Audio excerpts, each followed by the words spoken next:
Welcome to the Morning Walk with Murty Digital Stroll. Thank you. And before we extract today's legacy code, a quiet thank you to Little Bird's workflow logs and the Murty legacy strategy documents, which really set this whole stroll in motion. Yeah, it is a genuine privilege to have those texts as our guiding spark today. It really is. Because, imagine building a digital machine so perfectly tuned that you can execute like 3 days worth of intense, multilingual media production while you are fast asleep. Right. We were looking at the operational blueprint of a strategist who engineered exactly that. But as we move forward today, you aren't just listening to a summary of business tasks. No, definitely not. We're going to look through the digital prism to extract the actual legacy code of Project Antaryami. And at the absolute center of this architecture is Murty, the architect of Antaryami and the mentor of the Antaryami VA Academy. My focus in this Gurukul session is the broader philosophy. What does Gurukul 2.0 actually look like? How do you transmit genuine strategic judgment in an era that's just, completely obsessed with instant frictionless AI generation? Right. And while you tackle the philosophy, my lens as the strategic auditor is intensely on the mechanics. And the nuts and bolts. Exactly. The timing, the tool stacks, the digital migration logistics. We need to look at the raw data of how the architect of Antaryami actually forges this legacy code in real time. So what do those logs actually show us? Well, the July 15th and 16th workflow logs lay out this fascinating 4.5-hour dual-track cycle. Producing the English track, the Morning Walk with Murty content takes about 2 hours and 50 minutes. Okay. And that covers audio editing, metadata generation, blog drafting, and multi-platform distribution. Right, and then you have the Telugu track and Antaryamithon Adaka demanding another 1 hour and 40 minutes for translation, native audio uploading, and a completely separate distribution channel. I mean, delivering a dual-language multimedia project in 4.5 hours, that is a feat that would traditionally take a small media department 3 full days of chaotic Slack messages to coordinate. Oh, absolutely. But the secret isn't just moving fast. It is the strategic optimization of when these tasks happen. The timing. Right. The logs detail a highly intentional session 1 in the evening, followed by session 2 the next morning. Which is brilliant. It is. Think about it like prepping all your ingredients at night, dropping them into the slow cooker, and setting the timer so a hot, perfect meal is ready the exact moment you wake up. I love that analogy. Right. Because by pushing the heavy audio editing and initial content generation into the evening of July 15th, all of the unavoidable server processing, the YouTube syncing and all of that, it happens overnight. While she sleeps. Exactly. When session 2 begins on the morning of July 16th, the friction of waiting on technology is completely eliminated. You just execute the distribution. And that elimination of friction brings us to a crucial piece of this legacy code, which is the unified metadata package, noted in the logs as prompt 5. Oh, prompt 5 is fascinating. It really is, because this is where AI assistance becomes structural architecture rather than just like an administrative party trick. Right. Yeah. This single prompt handles the metadata for 2 entirely distinct language tracks simultaneously, which consistently shaves 15 to 20 minutes off the final distribution time. We really need to pause and appreciate the computational weight of that. Yeah. Because translating words is easy. But prompt 5 isn't just swapping English for Telugu. It is aligning the semantic framework for YouTube tags, Spotify show notes, WordPress SEO for 2 distinct cultural contexts at the exact same time. It's massive. It is. It's creating dual language sovereignty from a singular command. And if we follow the thread of that efficiency, a massive question emerges. Once you understand the sheer density of this 4.5-hour effort, how do you value it? Right. What is the actual market capitalization of that highly optimized time in the 2026 digital economy? Well, the numbers in the strategy documents reveal a gaping chasm in the current market.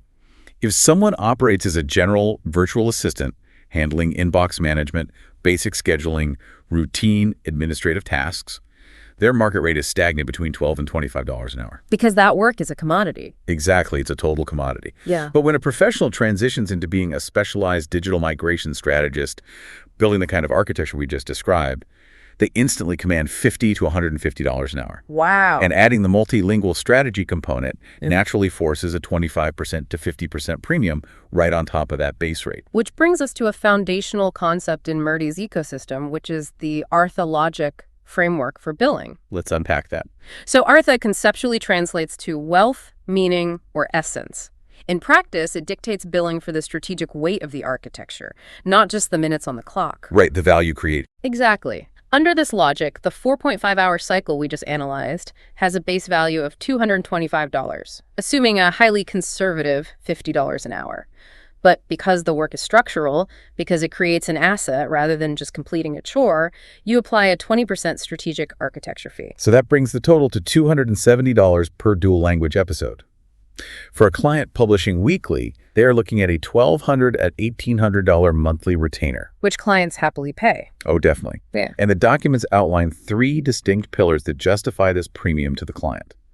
The first is zero redundancy architecture. Right. A client isn't paying one team to write an English script, a separate agency to translate it, and a third freelancer to produce the Telugu audio. They are paying for one unified source that forks seamlessly into 2 streams. And the second pillar is legacy code extraction. This guarantees that every piece of content produced is highly structured, searchable legacy material. Not just social media noise. Exactly. It feeds directly into a broader, permanent knowledge base rather than vanishing into the ether. And the documents use a phrase for that ether, and it is brutally accurate transient slop. Transient slop, it's so good. It is. Think about your own digital output for a second. How much of what you scroll past or even posted just in the last week is searchable, enduring legacy? And how much is just transient slop that existed for 3 seconds on a feed and then vanished forever? I mean, 90% of the internet today is disposable. At least 90%. The value proposition here is telling a client, you are paying a premium to permanently escape the transient slop. We are building your library of Alexandria. And that framing fundamentally changes how a creator views their own work.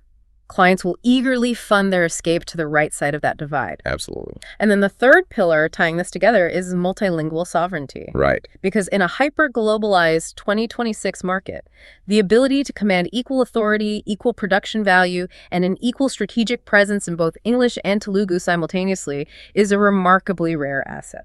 Okay, so if the market is commanding $150 an hour for this, the bottleneck isn't finding clients, it's finding people who can actually do the work. Exactly, the talent pool. Which leads us directly into the mechanics of the Antaryami VA Academy. How is the mentor possibly duplicating herself to meet that demand? How do you scale a mentorship model without diluting the magic? Well, to comprehend the scaling, we have to look at the curriculum's bedrock, which are the monster sessions. The monster sessions. Yeah. These are immersive, unbroken working sessions lasting up to 14 hours. Jeez, 14 hours. 14 hours. Naturally, you cannot demand a student sit through a live 14-hour marathon 100 times to master the trade. The monumental engineering task was condensing those raw marathons into a digestible 100-hour curriculum. Wait, hold on. I have to interrupt here because the strategy documents note something that honestly contradicts the entire premise of our discussion so far. What's that? We just spent 15 minutes praising Murty's ruthless efficiency and optimized workflows. Yet her core teaching philosophy specifically forbids scripting clean, polished explainer videos. Right. The curriculum uses raw 15 to 20-minute chopped modules that intentionally leave all the tangents, the real-time course corrections, and the mistakes completely intact. Why on earth would you leave the friction in the curriculum? Doesn't that defeat the purpose of an optimized training program? I know it seems completely counterintuitive until you realize that the friction is the pedagogy. Allie. Yeah, this is the defining characteristic of Gurukul 2.0. Think about it. If a student watches a perfectly polished 3-minute AI-generated tutorial on how to navigate a software interface, they just learn where the buttons are. Okay, fair. But when they watch an elite strategist hit a dead end, pivot their strategy, grumble about a failed prompt, and redesign the approach in real time, they are learning how that strategist thinks. Oh, wow. So Yeah. we're not teaching them the software. You are teaching them the resilience required when the software inevitably breaks. Precisely. You are transferring strategic judgment. Okay, that makes sense. And by delegating all the basic tool tutorials, the standard operating procedures, and the clean templates entirely to asynchronous notebook LM guides, the Academy protects the mentor's most fiercely guarded asset, Her time. her time. This structure strictly preserves Murty's 20 live hours in the curriculum, exclusively for Q&A, for auditing student workflows, and for real-time critique. That high-stakes live interaction is the only place where true legacy transmission occurs. Let the AI handle the mechanics so the human mentor can handle the nuance. I see the brilliance there. But we still have a scaling problem. How so? Well, you have the raw curriculum and you have the AI guides. But to truly scale the academy beyond a small, exhausted inner circle, you need trainers. How do you transfer their elite, highly customized strategic judgment to a fleet of new trainers? You can't just hand a new hire a manual titled How to Think Like Murty. No, you can't. And that's exactly why the Erica Rebula framework was designed. It acts as the structural safeguard for that exact problem. Walk me through it. First, intimacy is mandated. Cohorts are strictly capped at 25 students. Second, the curriculum is divided into distinct modules with heavily guarded tiers of access. Right. Modules 1 and 2 cover the foundations, the tool stacks, the repeatable standard operating procedures. Yes. The documents note these are handled by certified trainers. They are highly technical, but they're bounded by clear rules. They don't require immense philosophical leaps. Exactly. But Module 3, the digital prism, the high-level distribution strategy, the actual architectural framing that remains fiercely protected. There has to be. Yeah. For the initial cohorts, Module 3 is taught only by Murty or a very small, deeply trusted inner circle. Because gating the high-level strategy protects the integrity of the brand. But eventually, those trainers managing modules 1 and 2, they have to level up. Right. To simulate the mentor's tacit knowledge, the Academy relies on what I consider the most brilliant scaling mechanism in the entire operation, the decision log. The decision log. Yeah. It is a living, continuously updated document of real student edge cases that Murty has personally ruled on. So it functions exactly like a book of legal precedents, but for digital strategy. Yes. Consider a scenario where a student encounters a tricky astrosync mismatch. Oh, right. And for those listening who might not be in the technical weeds, an astrosync mismatch happens when the astrological or cultural calendar tags necessary for the Telugu track's metadata completely desync from the standard Gregorian calendar scheduling used in the English track. It basically breaks the automation. That is a perfect explanation. So when a student hits that wall, the trainer doesn't just guess what Murty would do or invent a workaround that might compromise the architecture later. They consult the log. Exactly. They look up how Murty handled a similar astrosync issue in a previous cohort, and they study the rationale behind her fix. Trainers are required to reference this log to simulate her judgment. It acts as institutional memory until the trainers build up a thick enough track record to make those calls instinctively. It systematizes intuition. It provides a roadmap for the why, not just the how. Exactly. So we've decoded how the Academy protects its time, how it scales its trainers, and how it transfers judgment. The ultimate test of any Gurukul, however, is the reality the student faces after they leave. The ROI. Right. The tuition for this Tier 3 access is steep. We have to analyze the economics of the Academy strictly from the student's perspective to determine if the ROI actually justifies the leap. To understand the ROI, we have to factor in the macroeconomic reality of 2026, specifically the currency tailwind working in favor of the international student. The strategy documents explicitly highlight that the rupee is trading around 96 to $1. Which means a 2.5 lakh investment for the Tier 3 program translates to roughly $2,600. Yes. And for an Indian student, running their revenue in US dollars radically alters the payback math. When a graduate is billing global clients at those premium specialized digital migration strategist rates of $50 to $150 an hour, it takes significantly fewer build hours to recoup a $2,600 investment than it would if they were restricted to local currency rates. The documents are refreshingly transparent about this payback reality check. They model 3 specific scenarios for the prospective learner. Break those down. Well, the optimistic scenario assumes the graduate immediately secures 25 hours of active client work a week at $30 an hour. Under those conditions, they pay back the entire 2.5 lakh investment in less than a month. But the documents acknowledge that is a best-case scenario. It is. Because the realistic scenario assumes a graduate starts at 15 hours a week at $20 an hour, slowly ramping up their rates and their hours over a few months as they build confidence. In this model, payback takes about 2 to 3 months. Right. And finally, they map out a conservative scenario. This assumes a brutal 2-month, completely unpaid client acquisition phase where the graduate is just hustling for leads, followed by securing 20 hours a week at $25 an hour. Even with that slow start, the payback period is only 3 to 4 months total. And highlighting that conservative scenario raises a vital point about the ethical responsibility of the Academy.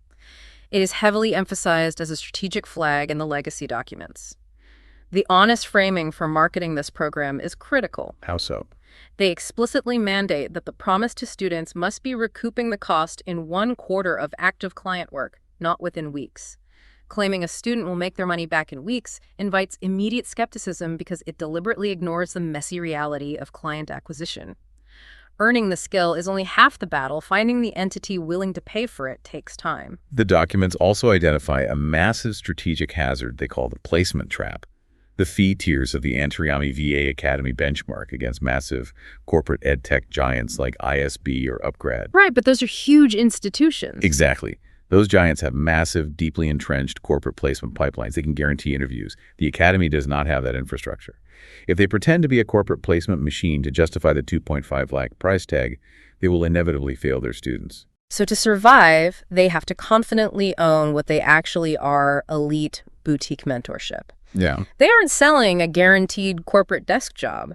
They are selling pure, unfiltered access to the mentor's brain. They are selling the wisdom of the decision log, the resilience forged in the monster sessions, and the capacity to build true digital migrations from scratch. When you position the Gurukul as boutique mentorship, the student understands they are buying the capability to be a sovereign digital entity, not just another employee in a vast machine. It shifts the entire value proposition. The student is buying the blueprint to build their own agency, not a lottery ticket to someone else's cubicle. Exactly. To pull all of this together for you listening, what we are witnessing through this digital prism is a profound balancing act.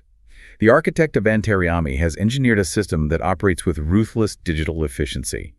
That 4.5-hour dual language workflow is a marvel of modern leverage. It really is. But at the exact same time, she has built a teaching model that intentionally preserves the messy, human, friction-heavy reality of real-world problem-solving. It is high-tech execution paired with deep, old-school mentorship. It is the purest distillation of Gurukul 2.0. And if we connect this to the broader trajectory of where our digital economy is heading, it leaves us with something vital to consider. What's that? We are entering a near future where AI effortlessly automates the what and the how. The tool tutorials, the basic metadata generation, the endless streams of transient slop, all of that will be zero-cost commodities. The only thing clients will be willing to pay a massive premium for is your human judgment. Wow. It will pay for the way you handle the unexpected when the automation inevitably fails. You are building your own digital footprint right now with every choice you make. So what exactly does your personal decision log look like?